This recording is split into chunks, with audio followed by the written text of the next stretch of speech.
Welcome to the first podcast. It's an audience with a Pope, and I use the initial Anthony A. Pope because I don't want to be disrespectful to the Holy Father. So I'm far from the Holy Father, but it is an audience with a Pope. And my first guest couldn't be anyone else. It had to be my dear friend, somebody who is an absolute triple threat in the entertainment business, Joe Piscopo. Joe, thanks so much for coming on. Anthony, listen, it's not only great to be with you, but I want to thank you. This tie I'm wearing, you got me. Oh, And is by that the way, and just so you know, okay? Anthony Pope, the tie works. The way Anthony buys things, I go, you know what I mean, and the good combination because you know that I matched the pocket square with the tie. Thank you for that. Well, For my work, you're very welcome. Yeah, it looks great on. It looks great on. But you always look great, Joe. please, man. Listen. That Sinatra look you got. I mean, it's just But that guy. And did I tell you what happened? And we were at the SNL 50th. Did I tell you? I don't think I told you this. And I'm walking down the aisle at the SNL homecoming thing, and right, I was with Allie, Alexandra, my daughter. right, And then she's going, and there's Adam Sandler. I say hi, Paul Rudd. I say hi to everybody who's anybody there. JB Smoove, who was hysterical, was behind right, me. We were sure. laughing. And Allie goes like this, Nancy. She goes, oh my gosh, it's Tom Hanks, like that. So Uh, where's Tom Hanks? Like that. So now traffic has stopped all around Tom. And there's a thing. So I go back and hold up. So he catches my eye, and I know him a little bit. And he goes, Joe Piscopo. He goes, oh my God. He stops everything in Radio City after the show down the aisle. Joe Piscopo. This is Tom Hanks. And I go, oh, Tom, say hi to my daughter Alexandra. Another Piscopo. Oh my God, Joe Piscopo. And this is Tom Hanks, man. And then he goes, Joe, I got to tell you, honestly, no offense, you look like more Frank Sinatra every day. You're morphing into Frank Sinatra. He says yeah. that. We were laughing, man. I'll tell you, Well, Joe, you have that style and that class, that's it, and baby. that's why Sinatra loved you. I mean, I still Uh, when I listen to your show on Sunday, yeah, the thank you. Sinatra 2 hours, Yeah, and you play the recording of him introducing you. yeah, yeah, yeah, No, I yeah. mean, Yeah. what do you say about that? I mean, I know. I get a tear in my eye. And he doesn't know me. He wasn't talking about me. But it's just amazing the way he did that. It was Yeah, so yeah, cool. It yeah. was so cool the way he did that. And I was backstage dressed as him, dressed as him. Right, So it was like, and I'm going like dressed up as Frank Sinatra right, as he requested. right. And when Mr. Sinatra requests something, you go, absolutely, That's right. So two people, did Frank Sinatra or does Anthony Pope? When they say Yeah, be there, you just say done, got it. well, So when I'm in makeup and I had to do a whole, my record coming out there at that time back in the 80s. I love rock and roll. And he dug it because it was an impression of him singing rock tunes. And sure. then I could hear him, you can't see him backstage. And when you hear him mentioning your name, your hero mentioning your name, and how we were close to our fathers, you and I, Yeah, and you yeah. knew my dad, and God rest his soul, God rest their souls. And man, if Frank to them, Frank Sinatra was the guy. So Yeah, no doubt about it's always, I'm still in awe, still in respect. And Anthony, my dear friend, I get a call the other day on Sundays with Sinatra if I could plug the show on it. Sure, of WABC out of course, New of York, course. and you could stream it everywhere. It's syndicated across the country now. A kid calls. He goes, I'm listening in Warren, New Jersey. That's way far in like northwest New Jersey out there. And I go, it's Sussex County, I think. And he goes, I'm listening on a transistor radio. He goes, and you know what? I'm 20 years old. I go, oh, 20 Transistor years radio. old, listening to Frank Sinatra, knowing me probably from Jersey. And then Frank Sinatra this past week charted 3 albums on the Billboard Jazz chart. The highest is All like, right. yeah, the Ultimate Sinatra and one of his compilation albums, two of those albums. And the best is yet to come. Is Actually, it was called the very best. It was numbered like 1 and 2, and then just The World We Knew, which is another kind of esoteric album for you and I from 1967, charted number 14. When it came out in 1967, it was number 24. He's 25 years gone, the old man, as we Wow. Wow. affectionately refer to Mr. Sinatra. So thank you for that, because it's really incredible. You Incredible. know what, Joe? I'll move on, but I got to tell you a quick.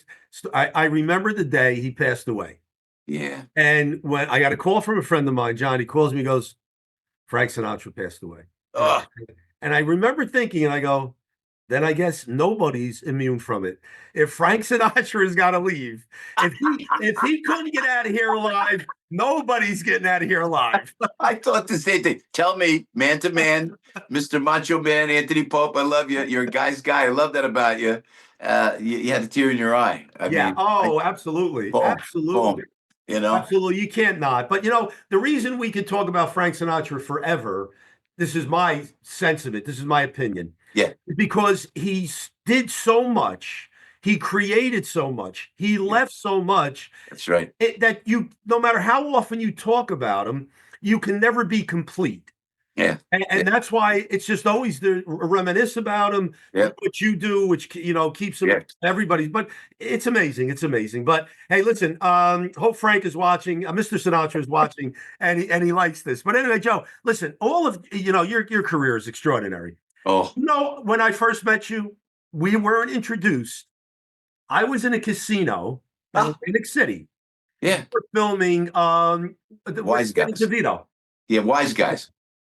So I'm at the table, Yeah. and they're trying to get extras, people to be on it. So me and two guys are there, friends of mine. He goes, "Hey, you guys want to be in a movie?" And they said, "Joe Piscopo movie." I said, "Yeah, sure, let's go." So we went there, and now you know how it is. Hurry up and wait. Hurry up and wait. Hurry Oh up. yeah. Oh I yeah. want to go to dinner. I want to get out of there. And you came running down the stage. I remember you had a white jacket on, a tuxedo Yeah. jacket, Yeah. Yeah.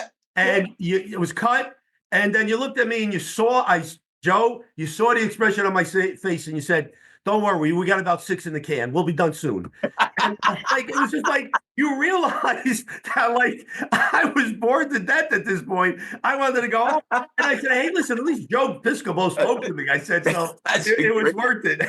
That's a great story. We were shooting Wise Guys at resorts. But Yeah. don't forget, the gambling just came in. Louis Mal did Atlantic City with Burt Lancaster and Susan Sarandon right before that. And Brian De Palma was hip enough and smart enough to go down to Atlantic City, man, with Danny DeVito and Harvey Keitel and that great cast.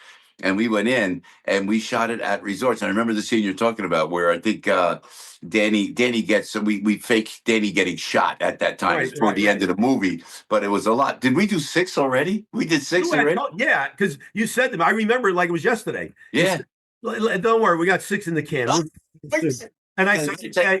I I said, got "At least I got Joe Piscopo to talk to me." But So, I got to tell you too. Then cut to Jersey City doing Wise Guys, and Danny and I are at the bar, and it was Costello's. It may still be the Portuguese area okay. when the Portuguese started coming into Ferry Street in your hometown in Newark, man, and it was just great and fun. And Danny's there, I'm there, and and then Louis Albano comes in. God, Captain Lou, God bless him, the Yeah. funniest guy. And Danny and I are there, and now he's supposed to like kind of start busting my chops. So the name was Mo Dixon. That was my name, Mo That's Dixon. I right. was Yeah. a Jewish guy. Remember that? Yeah. So and forgive me, not to be inappropriate, but it's in the film. And Louis' line was he takes a bite out of a sandwich and he runs in and he goes, "Hey, dick face," like that, you know. So I go, forgive me. So I go, now you can't keep a straight face when that happens. I got Brian De Palma shooting. I'm new to films. It's Right. the great Danny DeVito, the legend, and every single take, Anthony, "Hey, get right," and me and Danny are laughing like that. 22 takes. No kidding. 22 takes. We couldn't get it, and Brian cleared the room. He said, "Clear the room. No, everybody out. We got to get this." And even if you watch that scene now, you'll see me and Danny still smirking a little bit. Yeah, 22. that's Oh, great. But look, you're a legend on SNL. You and Eddie, you brought it back from what was going to be. It probably wouldn't have went further. There's no question. From all accounts, you and Eddie are the ones really that kept that episode, that series going after the very first cast that was there. yeah, man. And your entertainment is extraordinary. I remember seeing you the first time in Atlantic City, and we're close friends. We've been friends for now 30 years. Yeah. And I remember it was many years ago, and I remember Chuck Webner was there, and we were in resorts, Yeah. and there was a bunch of everybody was there. But I remember it was the first time I saw you on stage in that capacity, Hey. and everybody around us just had our mouths open, and we go, "Holy cow, he does all of it! Like Oh, it's seven instruments, singing." It was absolutely amazing. So when I say you're a triple threat, I think you're a triple threat. ah, But anyway, Joe, you have a book well, out. It's Yeah, called yeah. Jersey Guy, right? What is it called? Average Joe. I Average happen to have it in Joe. my hand. I Right happen to have it there. in Oh, my just hand. coincidentally, you happen to have it there. Thank you, my friends. Yes, Anthony, you were just talking about Average Joe, I believe. Yes, Average Joe. So, listen, tell us really what prompted what prompted you to do that, and how far do you go back, Joe? Give us a little sense of it. You know what? It starts at the beginning with the family come from Italy, coming from Avellino, as you know all too well. And somebody said you got to write a book, and because I tell a lot of stories on the radio on AM 970 in the morning show and WABC. Even we tell stories, and I've been through so much. There are times, Anthony Pope, where I just go, "Gosh, I can't believe I've been alive this long," and who I met and what happened, and then going through the ups and downs of the industry. So it's kind of a survival story. It's a survival to hang in there, to reinvent yourself. And we were talking about Frank Sinatra. Don't forget 1950, Mr. Sinatra, and he would tell you, it was done. It was over. Yeah, All of his friends left. He was done. 1951, that was it for Mr. S. And then he hung in there and he believed in himself. And then number one and number two, you got to keep working. You got to keep working. You don't want to be a star. You want to keep working. And so that thread, I approached the book with that thread. Scott Lamb, a gentleman by the name of Scott Lamb, he did Mike Huckabee's book and a number of other athletes. So he helped me and did most of the actual writing. But I right. made sure I told him, start with the family coming from Italy because I'm so proud of that. And I know you are too. Family, they came from these little villages in Italy to come to the great America. And then they worked as blue collar workers. And you go to law school, you become a cop in Newark, then you study for your law degree. And when you're working at a junkyard, I know your story, Anthony. Your story is everybody's story that came from another country, man. My grandparents the same way. They were blue collar workers. My father went on to become an attorney. Back then, my father couldn't speak English when he first went to school. Is I that said, right? Really? yes. And when he went to school in Newark, and they went to Belleville, out in the country back then. Yeah. Remember the country, right? Yeah. Am I right? And I don't know where your mom used to live. Rest her beautiful soul. So it's a story of starting out and then attempting and wanting to make it. My favorite part of this book, if I may, Anthony, is the comedy clubs in the 1970s. I should have gone to law school. I don't have your intellect, clearly. So you could go to Rutgers. You could go. You could do anything. My father as well. My father, one of the, as you know, was one of the brightest guys we knew. So I'm not so much. I got 4 years with a degree in broadcasting and television from Florida. I should have gone to law school, should have gone with my pop, done compensation out of Passaic County, and worked it. And I should have, and I said, let me get this out of my system. Let me just see if I can make it work. I end up at the comedy clubs, the improvisation, 44th and Ninth, Hell's Kitchen, when New York was even a million times worse than it is now. And I worked, there's Gilbert Gottfried, there's Larry David, there's Jerry Seinfeld, there's Rodney Dangerfield, there's Richard Pryor, there's Robin Williams. It was like when comedy was rock and roll. And I said, if I could just get on stage and I could showcase myself just a little bit, maybe I can get a gig as an actor. I just wanted to be working. Just Right. working. And the book goes through those days with Gilbert Gottfried, one of my best friends, rest his soul, and Larry on stage, and all the great comics that came through. And then that transition from there to Saturday Night Live and those early days with Eddie Murphy. And you're absolutely right. We were done. We almost killed America's favorite television show, man. And No, funny great thing, I don't like to, but we made it. So it's a survival yeah, you story. guys, you guys are all about it. That's for sure. Listen, the book is incredible. I urge everyone to read it. And thank God you didn't go to law school because we wouldn't have the talent that we have. Yeah. And certainly you're sometimes you're too humble. You could have done anything you want in your life. I'm Uh, glad that you chose the creative course uh, because that is, listen, there's so many people. We have an event, as you know, at the High Lawn on April 25th. It's Sit. Michi with you and Yep. with Chris Macchio. Macchio, Yep. Yep. and Dominic Scaglione, Yep. who Yep. is on Broadway, played Frankie Valli, and now he's Donald Trump's man. He's the president's man. I mean, singing the national anthem. What did he sing? America the Beautiful, right? At the inauguration? I'm telling you, I think that's what it was. when Donald Trump took the oath of office, and I talked to Chris Macchio, and he'll be again just to plug it, High Lawn Pavilion. Anthony's Yeah, producing, and April 25th, folks.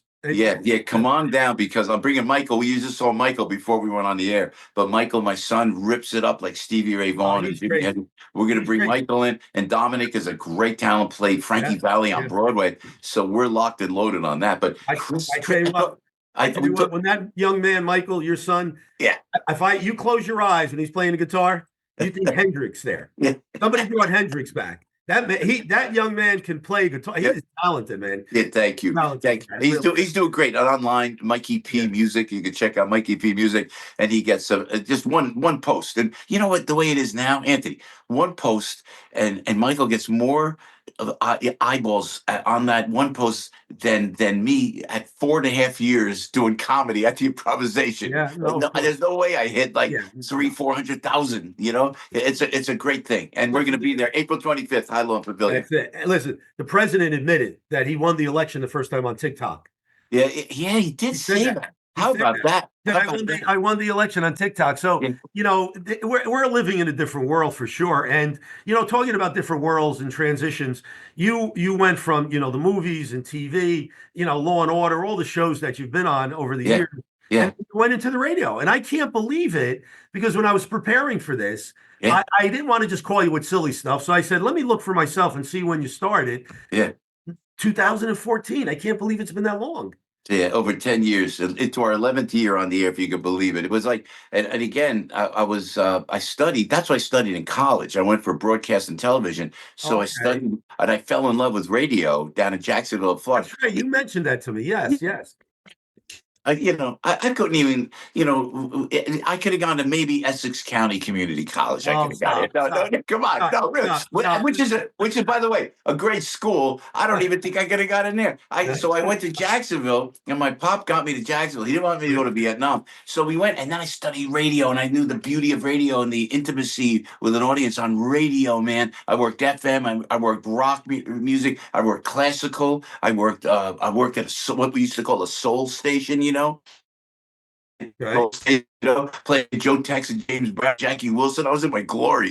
So Right. then I came up, did the comedy thing on SNL, and then raising kids, as you know, and then my friend Dr. Rock Positano, our mutual buddy, Oh, Dr. Rock sure. said, "You got to go down. I think let's you should do something down at AM 970." I said, "What is that?" New York flagship station for Salem Media, a powerful company. So I went down, met our friend that we know, Jerry Crowley. Jerry Crowley, he's like a legend, in radio. And he Sure goes, is. Yeah. and he Yeah. goes, it was like this. It was a snowy night. And then Rock and I are sitting in Jerry's office, and I'm having. By the way, I don't want to break confidence on the air, but you know, we had a lot of fun. Right. We had a lot of fun, and we were having a lot of fun. Right. I would take Sunday. I would have the kids Sunday night to Wednesday after divorcing Kimberly. And Right. Kimberly and I, remember all that whole, you went through all of it. Thank you, Yes. Anthony. Yes. I was Anthony there. saved my life. I'll just tell you that. So now I go to Wednesday. And then Wednesday to like Sunday, I would do live shows. We would go out. I kind of had a life, after that. Yeah. And then I would get the kids, a dedicated father first and foremost. So now Mr. Crowley he goes, "Hey Joe, we don't have a morning guy." And I go, "Well, put me up for 2 weeks. You like it? We'll have fun. And it doesn't work. It doesn't work." He goes, Right. "Great. You go on Monday, go on Monday." It's 11 years ago, That's man. crazy, isn't Now it? but I have no life. I can't have the fun we used to have. That listen, that certainly is part of, anybody, all of the radio people, TV, anybody that has to get up that early in the morning. I Yeah, mean, for the people that don't know that are watching, look, every now and then you grace me with the opportunity to host your show when you're yeah. somewhere else and you're performing somewhere, and I always enjoy it, except when the alarm rings at 3:30. Joe, I swear to God, it's like I agreed to do what? It's like, what? I agreed to do this. I got to tell you, Anthony Pope sits in for the Piscopo show, and he's great. And by the way, can I tell you something? I don't know if we have time, and you keep me on time because I'll be babbling. But there was this week. It's like all that's going on politically, and I hate when people say anything bad about America. Even what happened? Remember when Barack Obama got elected? What did you and I got on the phone? What's the first thing we said? We're proud. We're That's proud to right. be American. Proud Americans. You said, Joe, I'm proud to be American. We elected a black man as president of the United States. How great is that? Even with Biden always fumbled like that, I would find myself, and I didn't vote for the guy, and I thought he was the worst thing for this country. But that aside, when he's bumbling, I go, "Come on, Joe, you could do it, baby." I walk him through it. He couldn't Yeah, get it. yeah, So yeah. now when they attack Donald Trump, I don't like. So there was a day before you came on the show. People said, "Well, you can't get terrorists out of the country. That apparently is wrong." Explain that to me, counselor. I don't understand. You can't put them on a plane. Send that plane back. And then people on the show are going, "They have to go through due process. They have to." I put Anthony Pope on the air. Oh, you said throw him out. I'll tell you exactly what to do. I so needed that. Thank you. Thank you. That Yeah, was no, great. listen, it's a law, the Enemies Act of Yeah. 1789, whatever it was.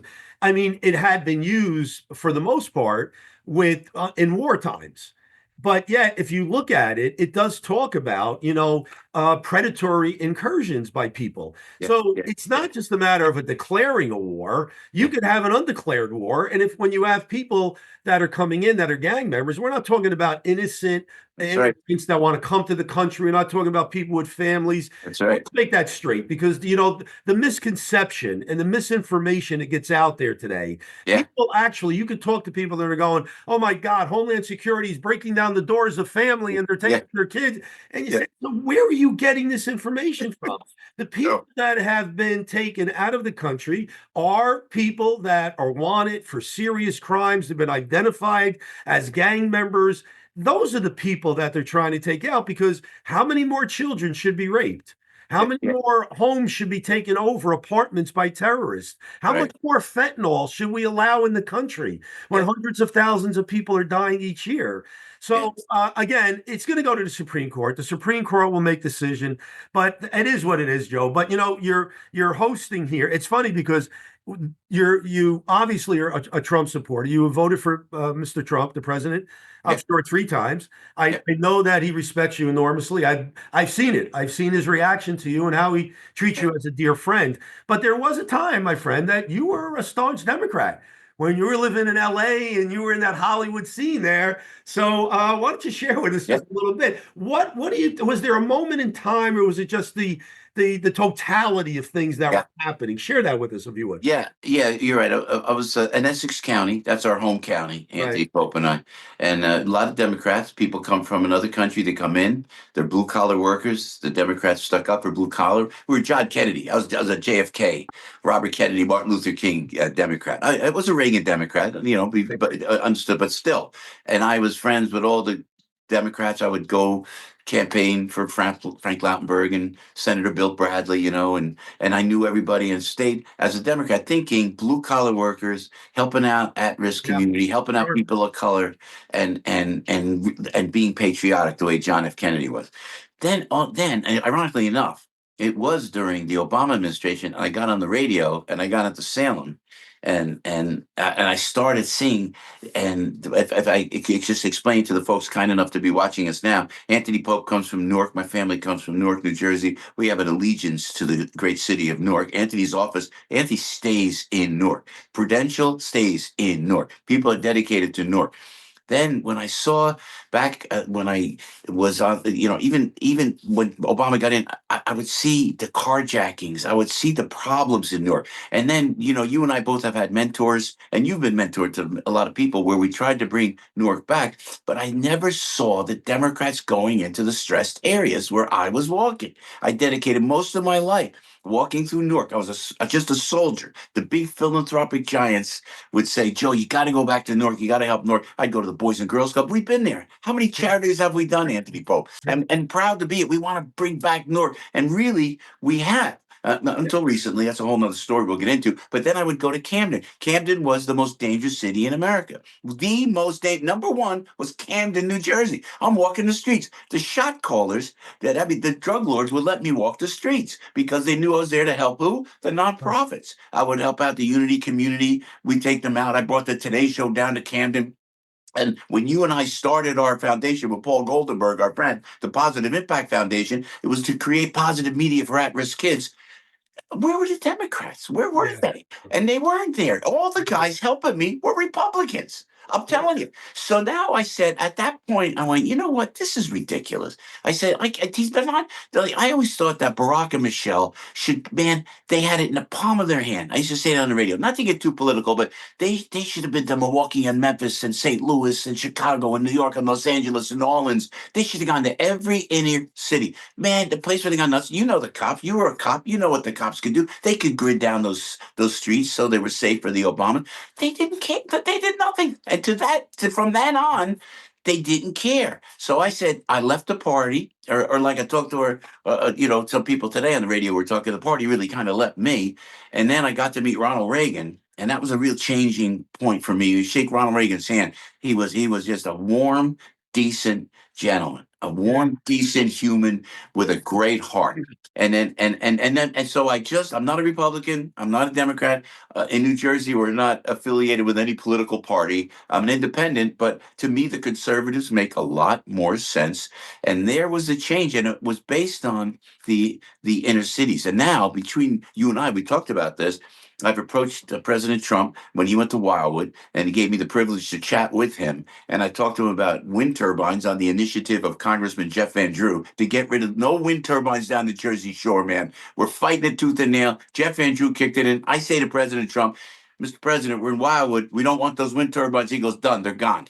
From day one in office, boom, it's gone. Executive order, no wind turbine. Then I Yeah. said, Mr. President, if you remember, I said, we need a presidential intercity task force. Done, Joe. You're going to be the first one on. So we got together last week, and I didn't want to. I'm going to get to the White House. I'm going to approach that. And this is, again, I'm going to a Republican president. I'm going to a guy that, that you would think wouldn't understand it, but who has created opportunity zones. So now, but the Democrats, if there was a Democrat helping me, Anthony, I would run and I would embrace them. Huh? Well, that's the reason I'm an independent voter. I've been so for Yeah, pretty yeah, much all my life because yeah, I prefer to vote for who I choose to vote for at the time. yeah, Politicians in general, I don't really have a lot of like for them. I've yeah, always said, and in tongue in cheek a little bit, when people ask me as a lawyer, defense lawyer, do you yeah. believe in the death penalty? And I say, I don't believe in the death penalty only because we have the best of an imperfect system. If Mhm. you have an imperfect system, I'm Yeah, not in favor of killing someone because if circumstances change and yeah, new yeah, evidence is revealed, you yeah, can always let somebody out of jail. You can't bring somebody back from the grave. yeah. So as long as the threat is eliminated, as far as I'm concerned, I'd rather not have death penalty. But then the caveat I say is except for politicians. Yeah, yeah. I said, listen, I, I'll hit that switch all I day. know. You're so funny. I They believe in the have death. disappointed us so many times. It's just crazy. I believe in the death penalty. For rapists, murderers, and people who drive too slow in the left lane. Those are the guys. Get out of there. What are you? Oh, that's crazy. Real quick though, I know that you've taken somewhat of a hit though in Hollywood Oh, for your stance, for sure. forget about it. Forget Yeah, about it. And you know what? It happened. If you check the book out, the Average Joe book, I write about it because I think it was when I had cancer in 1981. Quickly, I just had right. cancer, the medullary carcinoma, my thyroid, and then that changed my life, and it just and my whole personal life, my professional life, and then I got a 10-year cure right after that. But I burned I think a lot of bridges. I didn't play the game. Let me put it that way. That I I know. should have played after I stepped away a little bit, and then it's hard to make up to that. And then I came back to Jersey, man, and I just went, you and I started working together. That's when I first met you, and I went, let's help out the at-risk community, and let's go out and just go help out the Italian American community, and remember our parents. And we've gone through the deaths of our parents. We've gone to funerals. You've been there for my kids. When I got married, you were there at the altar with me, my brother, at the Sacred Yes, Heart yes, Basilica, and stuff yes. like that. And I didn't play the game. Once I said I'm voting for Donald Trump, That was it. they don't want to hear it. And you know what? My attitude is so about the Obamas. Don't dislike the Obamas. I like Hillary. I don't hate Hillary Clinton. I'm the only one. No one likes to say it. What did they do? What did they do for the regular people? What did they do? I knew Donald Trump for 100 years. The way And, he built and New York. you know why they didn't, Joe? Because they didn't have to. Yeah. Because they had the vote locked in. Boom. Had the vote Boom. locked in, and they didn't have Boom. to. They got it was an awakening for them this last Boom. November, that's for sure. Yeah. But Joe, I got to tell you, listen. First of all, thank you so much for coming on. Your career is transcended so many different aspects and areas of it. You are the best at what you do. Ah, But more importantly, I just want to say, look, we talked about giving back, and you are one of those people who has given back more than anybody else I've ever known.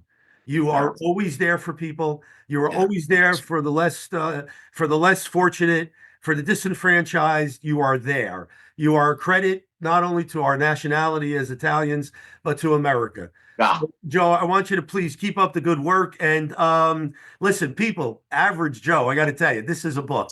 This is incredible. You got to pick it up and read it. And Joe, thanks again, brother. I love you. I'll see you soon. Thank you for you doing so much that you have done, Anthony Pope. You're a shining example of how to conduct ourselves in this world. So God bless you. Proud to know you, my friend, and I love you. Likewise, brother. Thank you. Love you too.